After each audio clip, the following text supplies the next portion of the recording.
Innal hamdalillah nahmaduhu wa nasta'inuhu wa nastaghfiruh wa na'udzu billahi min shururi anfusina wa min sayyiati a'malina may yahdihillahu fala mudilla lahu wa may yudlil fala hadiya lahu wa asyhadu an la ilaha illallah wahdahu la syarika lahu wa asyhadu anna Muhammadan abduhu wa rasuluh.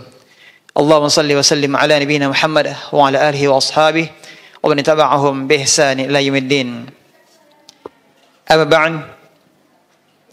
Bapak, ibu-ibu, ikhwati billah dan para pemirsa dan Najah TV dimanapun anda berada, azanallahu wa iyyakum. Alhamdulillahirabbil alamin. Kesempatan yang berbahagia ini Allah SWT kembali memberikan kita nikmatnya untuk dapat kita kembali duduk bersama di salah satu taman di antara taman-taman surga, di majlis ilmu yang mulia ini untuk melanjutkan pembahasan kita dari Kitab Tauhid. Pembahasan kita kali ini semoga Allah mudahkan adalah bab la yustashfa'u billahi ala khalqih. Tidak menjadikan Allah sebagai syafaat. Yang dimaksud dengan syafaat di sini adalah sebagai perantara ala khalqihi, kepada makhluknya. Penulis bermaksud pada bab ini untuk menjelaskan hukum menjadikan Allah sebagai syafaat, sebagai perantara kepada makhluknya, bahwasanya ini adalah hukumnya terlarang, hukumnya haram. Apa sebab? Karena menjadikan Allah sebagai syafaat, perantara, berarti menjadikan Allah berada di bawah posisi dari makhluknya. Dan tentu saja ini menjadikan kekurangan atau tidak adanya pengagungan terhadap Allah Subhanahu wa taala. Padahal yang kita pelajari adalah setiap hamba hendaknya berusaha untuk mengagungkan Allah Subhanahu wa taala. Karena mengagungkan Allah Subhanahu wa taala adalah hal inilah di antara penyebab yang menjadikan tauhid seseorang menjadi sempurna. Dan penulis menyebutkan satu dalil berkenaan dengan pembahasan ini. Dan kita akan membaca pembahasan ini An Jubair bin Mut'im qal, diriwayatkan dari Jubair bin Mut'im radhiyallahu anhu, beliau berkata,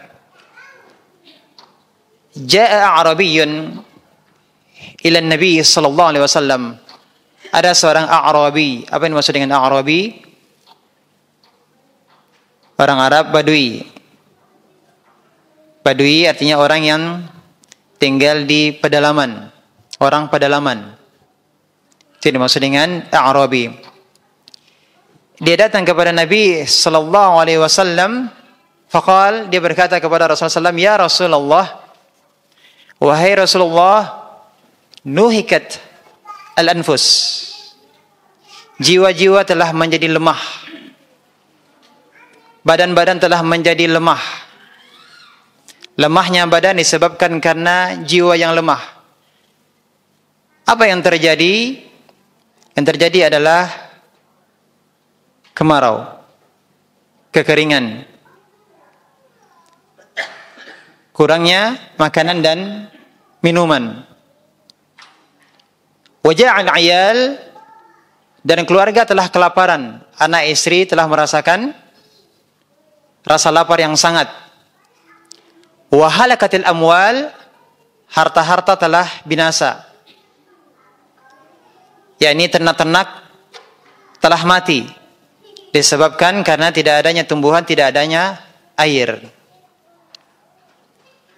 Maka kemudian dia minta kepada Rasulullah SAW, fastasqi lana rabbak, mintalah kepada Rabbmu untuk mencurahkan hujan kepada kami. Istisqa artinya apa? Minta diturunkan hujan. Fastasqi lana rabbak, mintalah kepada Rabbmu untuk diturunkan atau dicurahkan hujan kepada kami. Nah, kemudian ini menjadi pembahasan kita. Apa katanya? Fa inna nastashfi'u billahi 'alaika wa bika 'ala Allah. Ini yang perlu kita pahami di sini. Ini menjadi pokok pembahasan kita berkenaan dengan ucapan ini. Fa inna nastashfi'u billahi 'alaik. Kami menjadikan Allah sebagai syafaat, sebagai perantara bagi kami kepadamu. Jadi Allah dijadikan sebagai apa?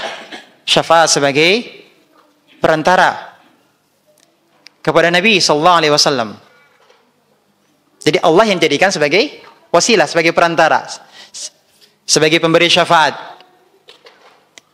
Yang diminta berarti kepada siapa? Kepada Rasulullah sallallahu alaihi wasallam. Kemudian dia katakan wa bika 'ala Allah, dan kami menjadikanmu sebagai perantara, sebagai syafaat, ya, sebagai perantara bagi kami kepada Allah. Nah, yang kedua berarti menjadikan Rasulullah SAW sebagai apa? Sebagai perantara kepada Allah. Kalau yang pertama adalah menjadikan Allah sebagai perantara kepada Rasulullah SAW. Berarti ini ada dua hal. Menjadikan Allah sebagai syafaat. Yang kedua adalah menjadikan Rasulullah SAW sebagai syafaat, perantara. Faqala Nabi SAW, maka Nabi SAW bersabda, Subhanallah, Subhanallah. Maha suci Allah, Maha suci Allah. Fama zala yusabbihullah. Dan terus saja Rasulullah SAW bertasbih, mengucapkan Subhanallah. Bila terus mengulang-ulang mengucapkan apa? Subhanallah, Subhanallah, hatta urifa dzalika fi wujuhi ashabih. Sampai kemudian nampak, diketahui dari wajah-wajah para sahabat beliau bahwasanya Rasulullah SAW sedang marah atau tidak menyukai apa yang diucapkan oleh orang Badui tersebut. Apa yang diucapkan itu tidak disukai oleh Rasulullah SAW, maka beliau terus mengulang-ulang Subhanallah, Subhanallah, Subhanallah. Maka para sahabat nampak dari wajah mereka ada kekhawatiran bahwa Rasulullah SAW ini sedang marah, tidak suka dengan apa yang diucapkan oleh orang Arab Badui tersebut. Dan beliau mengatakan Subhanallah ini berarti menunjukkan bahwa apa yang diucapkan itu bukan sesuatu yang kecil, bukan sesuatu yang sepele. Ini perkara besar. Dan kemudian beliau mengatakan Subhanallah ini adalah merupakan pengingkaran. Pengingkaran terhadap apa yang diucapkan oleh orang-orang Badui tersebut. Bahwasanya dia sedang mengucapkan suatu kalimat yang merendahkan Allah Subhanahu wa taala, sehingga Rasulullah SAW mengucapkan Subhanallah, Subhanallah, Subhanallah. Terus beliau mengulang-ulangnya. Kemudian setelah itu kemudian Rasulullah SAW bersabda, waihak. Artinya di sini adalah kasihanilah dirimu. Ini ungkapan kasihan Rasulullah SAW kepada orang tersebut. Ya, karena yang diucapkan ini adalah perkara yang besar. Ini adalah kemungkaran. Ini adalah dosa. Dia berbicara tentang Allah SWT dan tidak beradab. Tidak beradab kepada Allah. Waihak. Kasihanilah dirimu. Ya. Kemudian kata Rasulullah SAW, beliau bersabda, Atadri ma Allah? Tahukah engkau siapa Allah? Inna sya'na Allah a'zamu min dzalik. Sesungguhnya kedudukan Allah itu lebih agung, lebih mulia daripada perkara ini. Menjadikan Allah sebagai perantara, sebagai syafaat kepada makhluknya. Allah tidak serendah itu. Allah jauh lebih agung, lebih mulia dari perkara menjadikan Allah sebagai perantara kepada makhluknya. Kemudian Rasulullah meluruskan, innahu la yustashfa'u billahi ala ahad.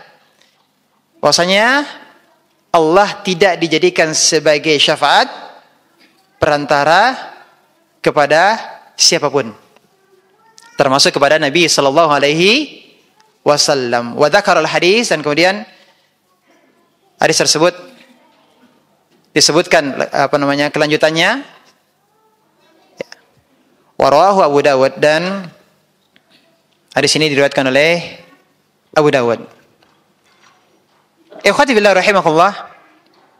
Apa perbedaan tadi ucapan yang diucapkan oleh Arab Badui tadi? Nastashfi'u billahi alaika. Kami menjadikanmu sebagai perantara, menjadikan Rasulullah SAW sebagai perantara bagi kami kepada Allah. Dan yang kedua adalah kami menjadikanmu sebagai perantara bagi kami kepada Allah. Apa perbedaannya? Kenapa yang pertama tadi keliru, yang kedua benar atau salah? Atau terbalik? Yang kedua benar, yang pertama salah. Yang pertama hukumnya haram, yang kedua hukumnya boleh.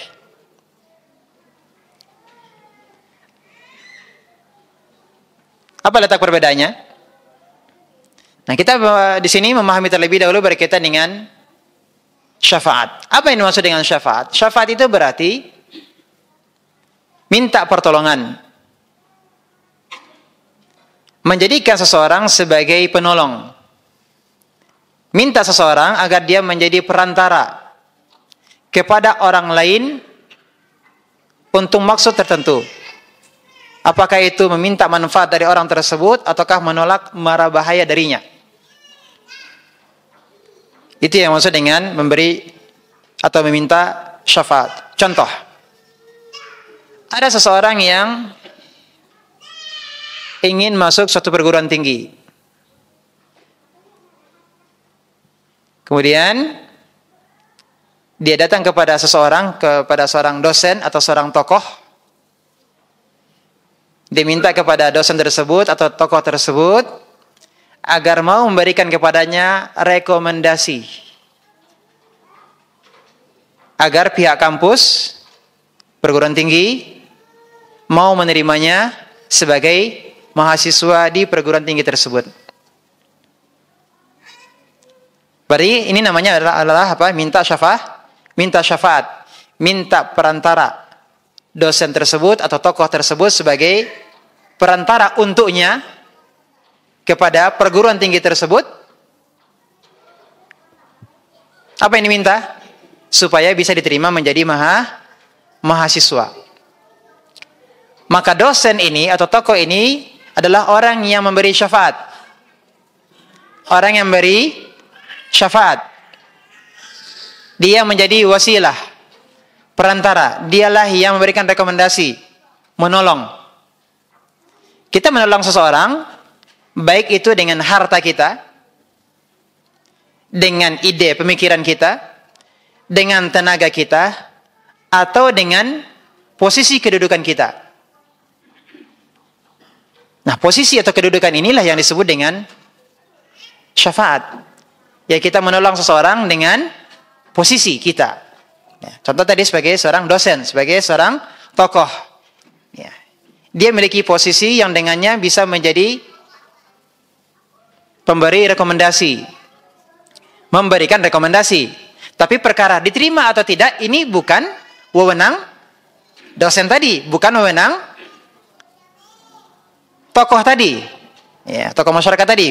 Dia tidak memiliki wewenang untuk menjadikan mahasiswa ini diterima atau tidak. Dia hanya memberikan rekomendasi saja. Nah, tokoh ini disebut dengan asy-syafi', yang memberi syafaat, perantara. Pihak kampus ini yang dimaksud dengan al-masyfu' indahu. Dialah yang akan memberikan izin siapa saja yang bisa memberikan rekomendasi, dan dia jugalah yang akan menerima ataukah tidak mahasiswa tersebut. Berarti keputusannya ada di pihak kanfus. Inilah yang dimaksud dengan atau disebut dengan al-masyfu' indahu. Pemilik keputusan.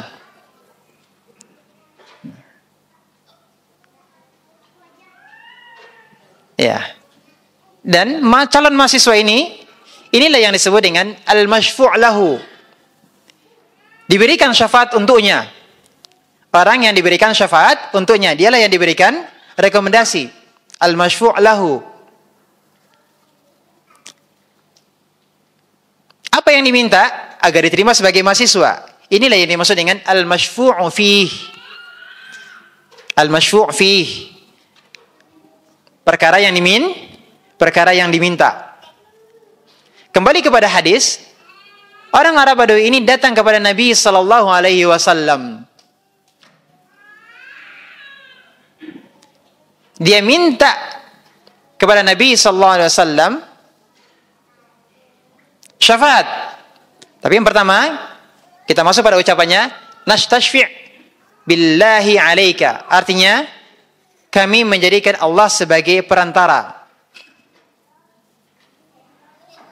bagi kami kepadamu. Ini berarti Allah adalah asy-syafi'. Ia memberi syafaat, ia memberi rekomendasi. Kepada siapa? Allah minta kepada al-masyfu' indahu, kepada Rasulullah SAW. Berarti di sini seakan-akan dia minta kepada Allah agar Allah minta kepada Rasulullah SAW. Untuk apa? Untuk diturunkan hujan. Ini yang pertama. Ucapan ini mengandung makna apa? Dia minta atau dia menjadikan Allah sebagai perantara agar Allah minta kepada Nabi sallallahu alaihi wasallam mengabulkan permintaan mereka apa? Diturunkan hujan. Berarti di sini menjadikan Nabi sallallahu alaihi wasallam pada posisi Allah. Menjadikan Nabi sallallahu alaihi wasallam sebagai pemberi keputusan yang memiliki syafaat. Yang memiliki syafaat. Berarti di sini Allah berada di bawah posisi Rasulullah sallallahu alaihi wasallam. Inilah yang tidak disukai oleh Rasulullah sallallahu alaihi wasallam. Kemudian di akhir tadi disebutkan innahu la yustashfa'u billahi ala ahadin. Allah tidak dijadikan sebagai perantara, sebagai syafaat ya kepada siapapun dari makhluknya. Nah, ucapan yang kedua, bika Allah, artinya kami menjadikan Rasulullah SAW sebagai syafaat, sebagai wasilah, sebagai perantara agar Rasulullah SAW berdoa kepada Allah. Ini yang dimaksud dengan menjadikan Rasulullah sebagai apa? Sebagai syafaat. Berdoa kepada Allah untuk kami agar diturunkan hujan. Diturunkan hujan atau tidak, ini adalah hak Allah. Diterima syafaat dari Rasulullah SAW tersebut ataukah tidak, ini adalah hak Allah. Sampai sini apa bisa dipahami? Kalau belum bisa dipahami, ingin diulangi, kita ulangi lagi. Bisa dipahami? Nah,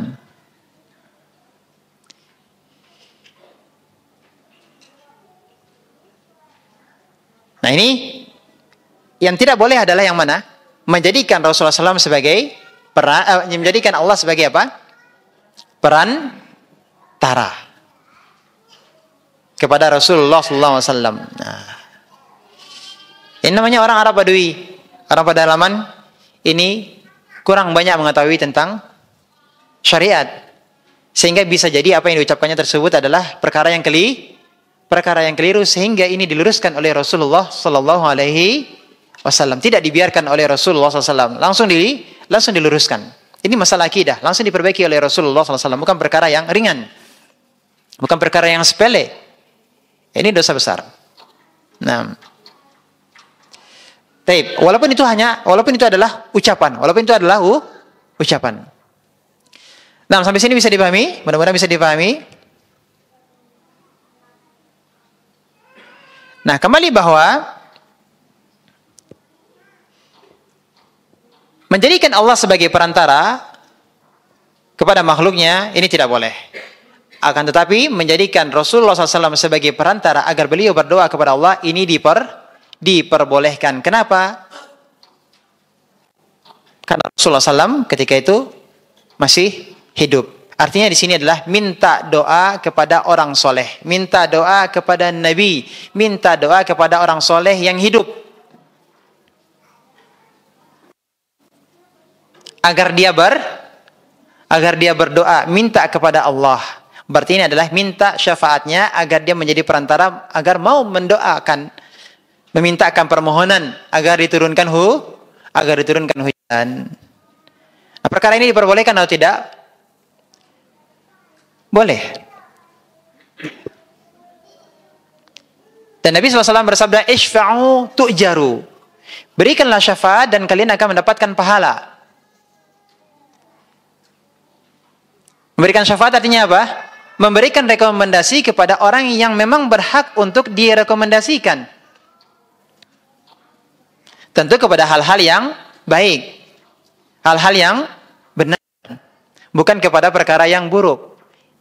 Siapa yang merekomendasikan sesuatu, artinya dia memudahkan urusan seseorang, seperti tadi, karena memang dia berhak untuk diterima. Contoh dalam satu perusahaan. Ya, ada seseorang yang calon karyawan, dia minta atau dia datang kepada apakah manajer di situ atau orang yang punya posisi yang tinggi atau orang yang dipercayai di perusahaan tersebut, agar orang ini memberikan rekomendasi untuknya kepada direkturnya supaya dia bisa diterima bekerja di perusahaan tersebut. Maka manajer ini atau orang yang punya posisi yang penting di perusahaan tersebut, dialah yang disebut dengan asy-syafi', yang berikan syafaat sebagai perantara. Orang yang meminta perantara tadi, meminta seseorang sebagai perantara, dia disebut dengan al-masyfu' lahu, orang yang minta syafaat, perantara. Direkturnya, pimpinannya di situ disebut dengan al-masyfu' indahu. Dialah yang memberikan izin siapa yang berhak untuk memberikan rekomendasi. Pasti pimpinan akan bertanya, siapa saja yang atau mengajak petinggi-petinggi atau unsur pimpinan di bawahnya, siapa saja yang kira-kira yang berhak untuk diterima menjadi pegawai. Berarti yang tertinggi ini disebut dengan al-masyfu' indahu, yang punya syafaat. Dialah yang berikan izin siapa yang berhak untuk memberikan rekomendasi dan siapa yang diterima rekomendasinya.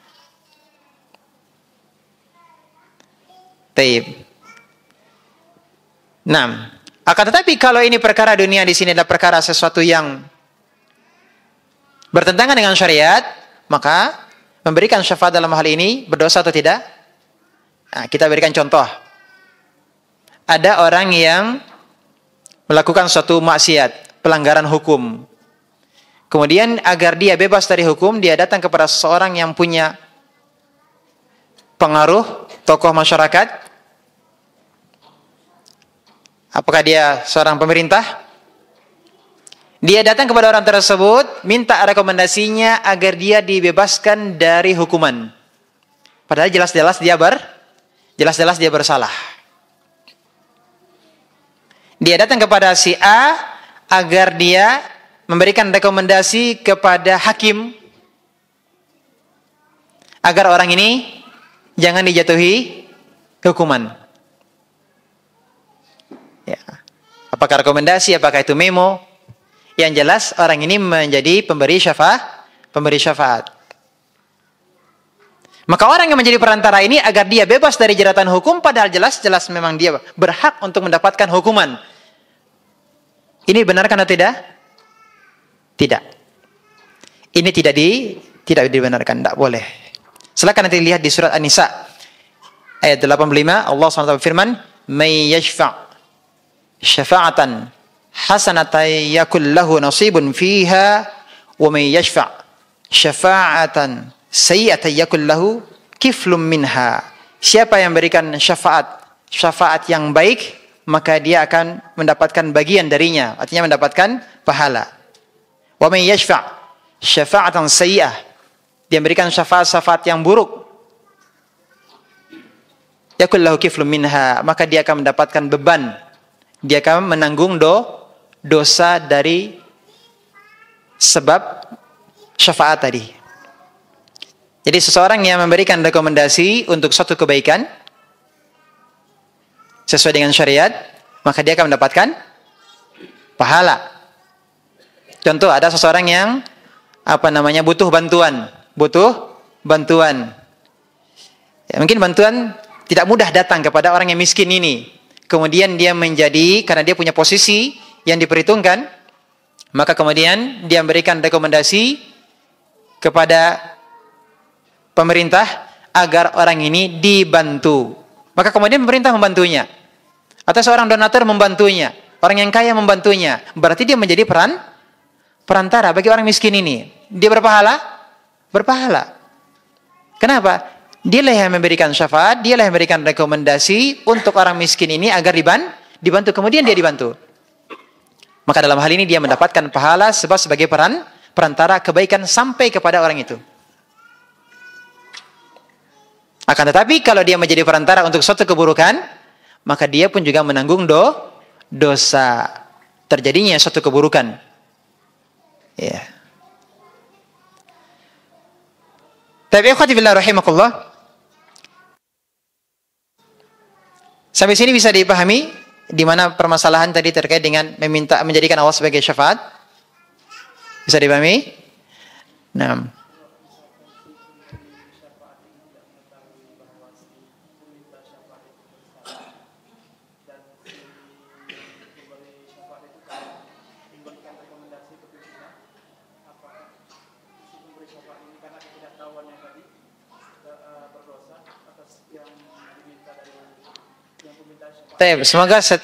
Semoga sesuatu yang disebabkan karena ketidaktahuannya diampuni Allah Subhanahu wa taala karena ketidaktahuannya. 6. Baik. Karena doa kita apa? Rabbana la tu'akhidna in nasina au akhtana. Kita salah memberikan rekomendasi. Semoga Allah tidak menghukum kita karena disebabkan karena lupa. Yang kedua karena kesalahan yang tidak disengaja. Maka kita berdoa kepada Allah, semoga Allah tidak menghukum kita, tidak mengadab kita. Nah, karena ketidaktahuan. Tapi seandainya pembahasannya adalah berkenaan dengan orang yang memang sengaja tadi memuluskan suatu maksiat. Nah, tapi akhwati billah rahimakumullah,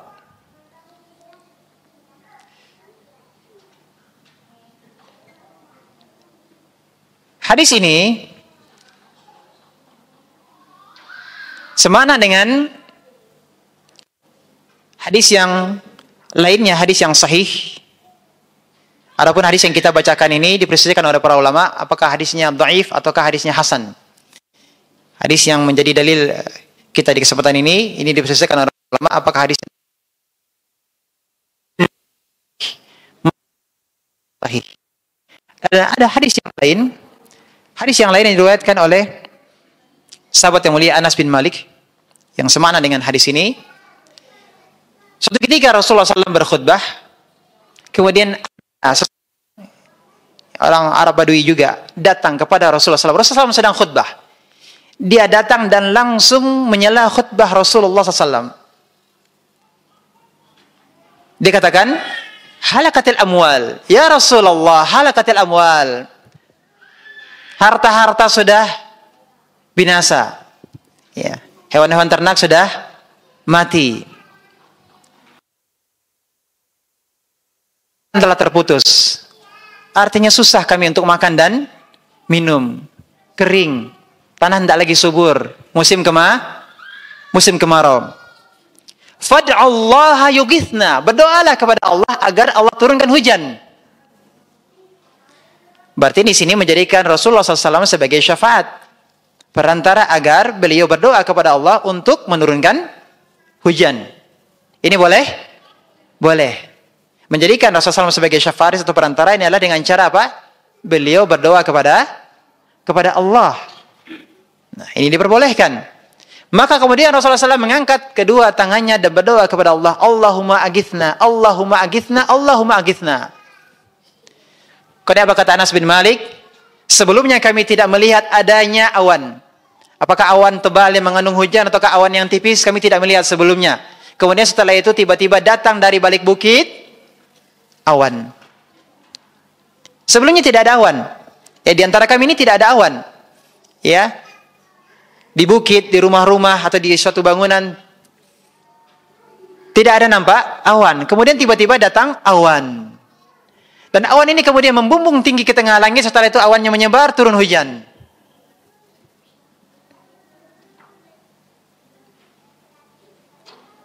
Pekan depannya, Jumat berikutnya, Rasulullah SAW sedang khutbah, orang ini datang lagi. Orang ini datang kepada Rasulullah SAW dan beliau mengatakan hal yang sama.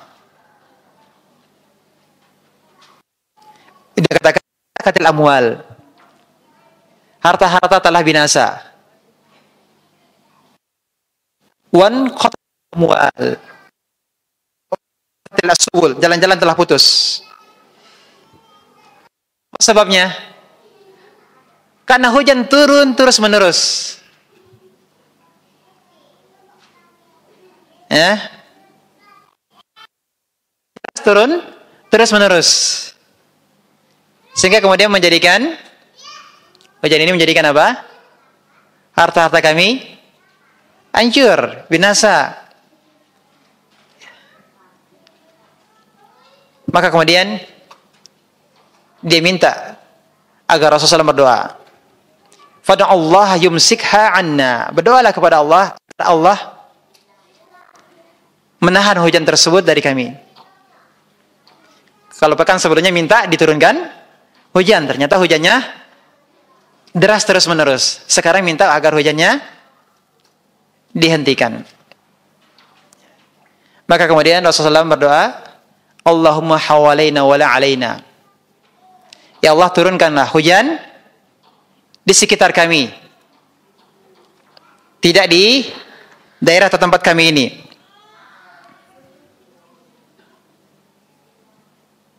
Wa'alal akam wa zirab. Dan turunkan hujan di dataran tinggi dan dataran rendah. Wa butunil audiyah. Dan di perut-perut lembah. Wa manabitis syajar. Dan di tempat tumbuhnya pepohonan. Jadi Rasulullah SAW berdoa agar hujan tersebut diturunkan di daerah sekitar. Pelajaran yang kita ambil di sini adalah berkaitan dengan syafaat. Bahwasanya banyak orang yang datang kepada Rasulullah SAW meminta kepada beliau sebagai perantara agar berdoa kepada Allah. Nah, jadi menjadikan Rasulullah SAW sebagai syafaat adalah berdoa kepada Allah. Ya. Nah, ini apakah ini boleh saat ini kita datang kepada seseorang yang boleh atau tidak? Ini kan Rasulullah SAW ya. Ini Rasulullah SAW. Doa beliau tentu mustajab. Dan tidak salah datang kepada Rasulullah SAW. Nah sekarang setelah wafatnya Rasulullah SAW, boleh tidak kita datang kepada seseorang, orang yang soleh, kita anggap semoga doanya diijabah oleh Allah SWT karena kita mengetahui kesolehan orang tersebut? Boleh tidak? Boleh. Orang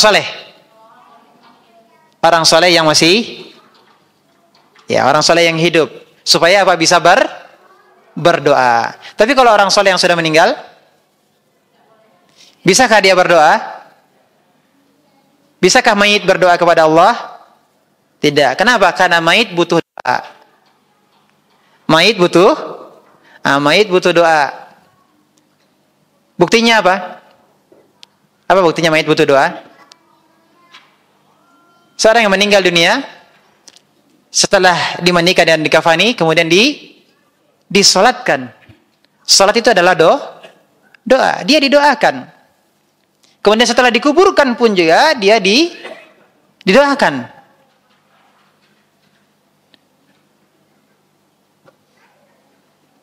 Fastaghfiru li akhikum was'alullahu tasbit. Minta ampunlah kepada Allah untuk saudaramu ini, untuk mayit ini, dan mintalah agar dia diteguhkan oleh Allah Subhanahu wa taala mudah menjawab pertanyaan mungkar dan nakir. Berarti mayit itu butuh doa. Tidak bisa berdoa kepada Allah Subhanahu wa taala. Nah, maka bagaimana dia akan menjadi perantara? Akan tetapi keyakinan di tengah masyarakat kita, orang soleh yang meninggal, dia memiliki posisi yang istimewa di sisi Allah Subhanahu wa taala, justru doanya semakin mustajab. Doanya menjadi semakin mustajab. Maka kita dapati banyak dari kaum muslimin yang datang ke kuburan-kuburan untuk minta berdoa kepada mayit yang mereka anggap adalah orang-orang yang soleh, menjadi perantara agar mereka berdoa kepada Allah. Padahal orang-orang soleh tersebut juga minta agar mereka didoakan, bukan sebaliknya. Tapi ikhwati billah rahimakumullah,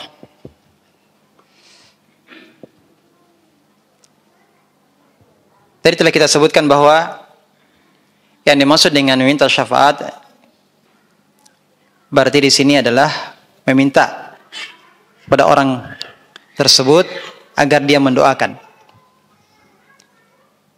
Akan tapi ini bukan menjadi kebiasaan para sahabat untuk mendatangi orang-orang soleh. Bukan menjadi kebiasaan, selalu minta untuk didoakan. Tentu utamanya adalah kita langsung berdoa kepada Allah Subhanahu wa taala. Ini yang utama. Kita langsung berdoa kepada Allah Subhanahu wa taala. Ini yang utama. Akan tetapi sesekali boleh kita mendatangi seorang yang kita mengetahui kesolehannya dan kita berharap agar dengan doanya Allah kabulkan apa yang menjadi hajat kita. Maka ini diperbolehkan, menjadi dia adalah sebagai syafaat perantara ya kepada Allah. Syaratnya adalah di sini adalah orang yang saleh yang kita yakini kemungkinan besar doanya akan dijabah oleh Allah Subhanahu wa taala, dan ini bukan menjadi kebiasaan, Karena di antara salaf ketika diminta agar mereka berdoa kepada Allah agar mereka menjadi perantara pemberi syafaat, maka mereka mengatakan bahwa kami bukanlah para nabi. Kami bukanlah para nabi. Berarti ini bukan menjadi sesuatu yang menjadi kebiasaan. Sesekali boleh. Ya, ini yang harus dipahami. Dan demikian juga para sahabat setelah wafatnya Rasulullah SAW, mereka tidak ada yang mendatangi kuburan Nabi.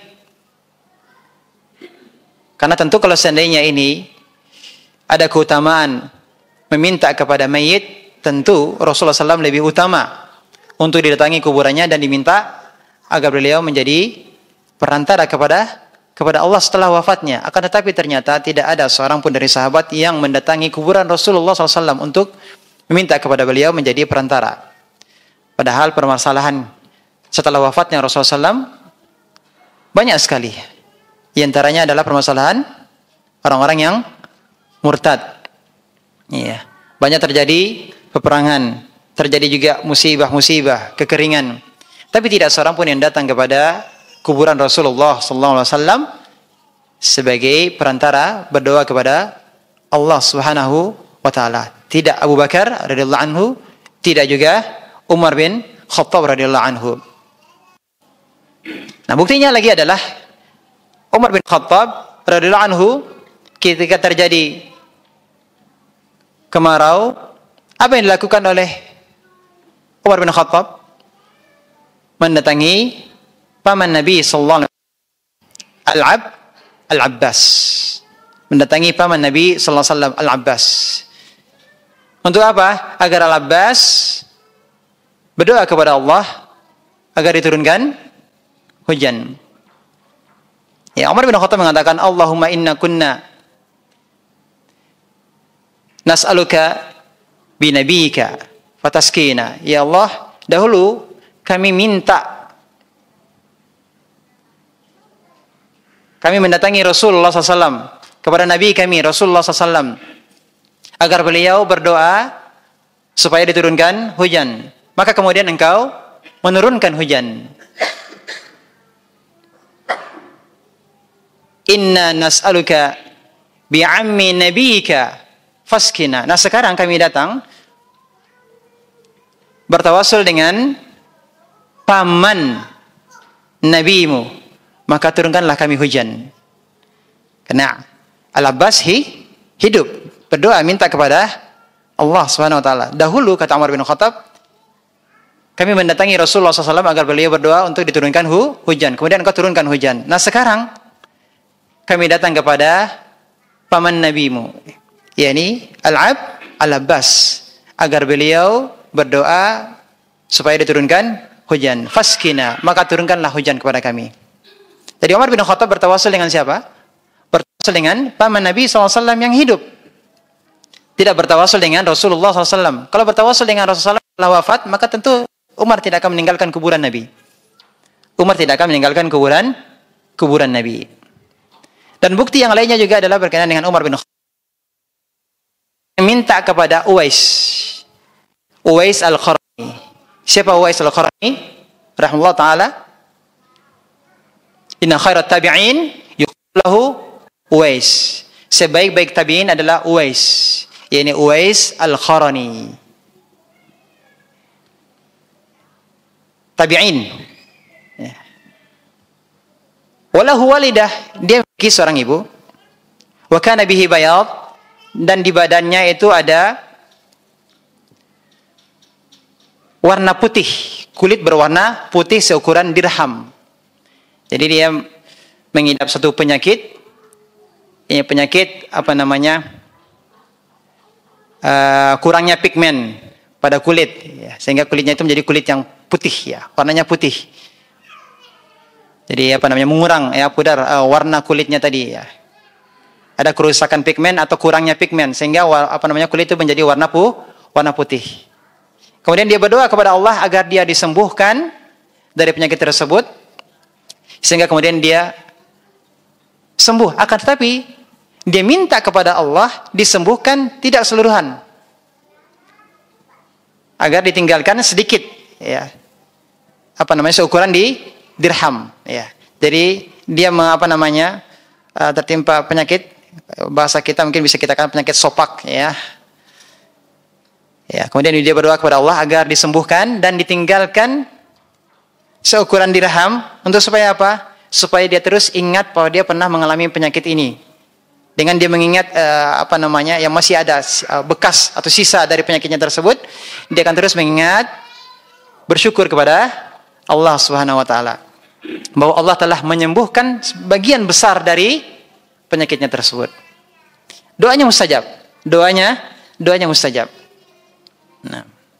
Nah kemudian Rasulullah SAW menyuruh agar para sahabat famuruhu fastaghfir lahum, mintalah dia agar dia minta kepada Allah, berdoa agar dosa-dosa kalian diampuni. Maka kemudian Umar bin Khattab mencari apa namanya, orang yang dimaksud. Siapakah orang yang dimaksud? Ya, ada di tubuhnya seukuran dirham, putih seukuran dirham. Penyakit yang belum sembuh tadi. Ya. Ternyata kemudian ada dikirim pasukan dari Yaman. Umar bin Khattab mencari orang tersebut dengan ciri-ciri yang telah disebutkan, maka didapatilah orang tersebut. Dan Umar bin Khattab minta kepada Uwais Al-Qarni agar berdoa kepada Allah agar dosanya diampuni, agar dosa Umar bin Khattab diampuni. Umar, sekelas Umar bin Khattab, minta agar dosanya diampuni oleh Allah Subhanahu wa taala. Maka di sini menunjukkan bahwa boleh kita minta kepada orang soleh yang kita yakini doanya doanya mustajab, tapi ini bukan menjadi kebiasaan. Ini boleh. Dan kita umpama bisa jadi mungkin ada orang yang minta kepada kita agar mendoakannya, boleh atau tidak? Ada orang yang minta kepada kita, tolong doakan kami supaya begini-begini. Boleh atau tidak? Boleh atau tidak? Boleh. Ya boleh kita mendoakan saudara muslim kita. Boleh kita mendoakan. Tidak masalah. Yang masalah adalah kalau kita pede dengan doa kita. Kita merasa bahwa doa kita mustajab. Kita merasa doa kita mustajab. Nah itu yang menjadi masalah. Maka perlu kita ketika berdoa adalah dengan penuh meminta kepada Allah agar Allah mengabulkan doa kita. Dan mendoakan saudara kita itu adalah suatu kebaikan. Suatu kebaikan. Nabi SAW bersabda, "Ma min 'abdin muslimin yad'u li akhihi." Tidaklah seorang muslim, seorang hamba muslim yang mendoakan saudaranya bi zahril ghaib. Saudaranya tidak sedang berada di hadapannya. Dia mendoakan saudaranya diam-diam atau saudaranya tersebut tidak berada di hadapannya, tidak diketahui oleh saudaranya. Qala al-malak, maka malaikat akan berkata, "Walaka bil misl." Engkau akan mendapatkan seperti yang engkau doakan. Maka jangan ragu kita untuk mendoakan saudara kita. Kenapa? Doa itu juga adalah doa untuk kita. Jangan ragu kita doakan saudara kita. Ya Allah, mudahkanlah urusannya. Apa kata malaikat? Walaka bil misal. Urusan kita yang dimudahkan. Ya Allah, perbaikilah dirinya, berikanlah dia hidayah. Allah perbaiki diri kita, Allah akan berikan kita hidayah. Dengan tulus kita mendoakannya, betul-betul kita mendoakannya. Apa kata malaikat? Walaka bil misal. Yang mendoakan siapa? Yang mendoakan adalah malaikat. Walaka bil misal. Semoga engkau mendapatkan. Syukran. Semoga engkau mendapatkan apa yang menjadi doamu tersebut. Nah, ini menunjukkan bahwa boleh kita mendoakan saudara kita. Ya, tentu kalau dengan diam-diam berarti mendoakan kebaikan, berarti di sini lebih ikhlas kan gitu ya.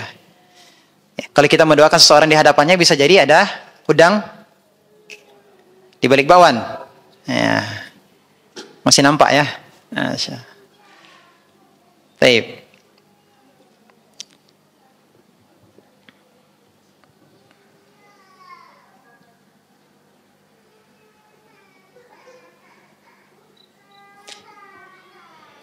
Ada pertanyaan, apa perbedaan syafaat dengan tawasul?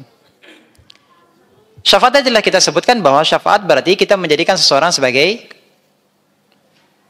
perantara, sebagai penolong agar dia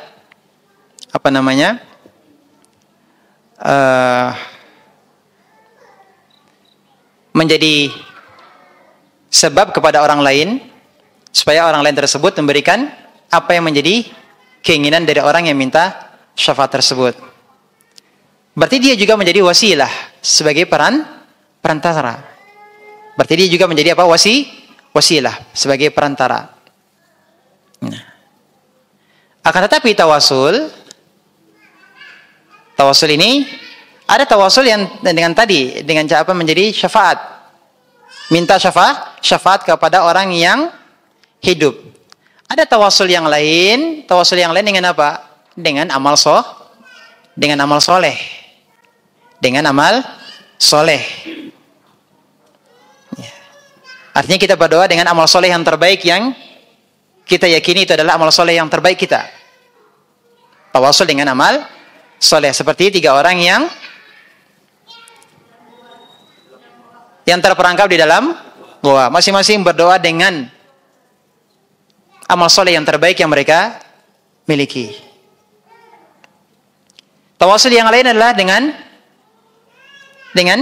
al-asma al-husna, dengan nama-nama Allah dan sifat-sifatnya yang mulia. Ya. Kita bertawasul dengan nama Allah.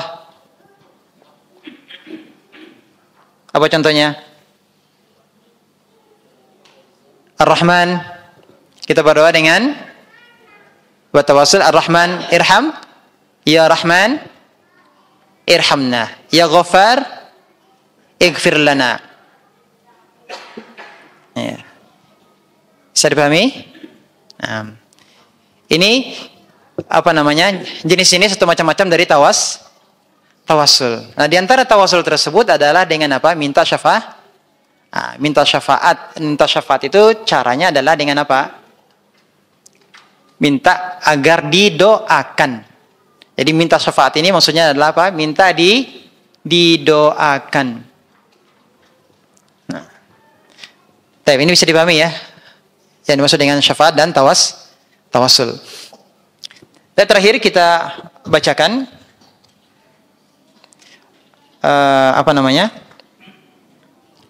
faidah dari atau kandungan dari bab ini.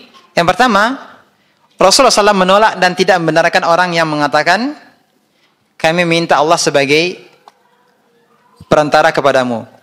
Jadi yang diingkari oleh Rasulullah SAW adalah meminta Allah sebagai perantara kepada makhluk. Yang kedua, Rasulullah SAW bila sangat marah ketika mendengar ucapan ini dan bertasbih berkali-kali sehingga para sahabat merasa takut. Ini nampak dari wajah mereka. Kemudian yang ketiga, Rasulullah SAW tidak menolak ucapan orang Badui tersebut, kami memintamu sebagai perantara kepada Allah. Berarti ucapan ini tidak diingkari oleh Rasulullah, berarti ini adalah ucapan yang benar.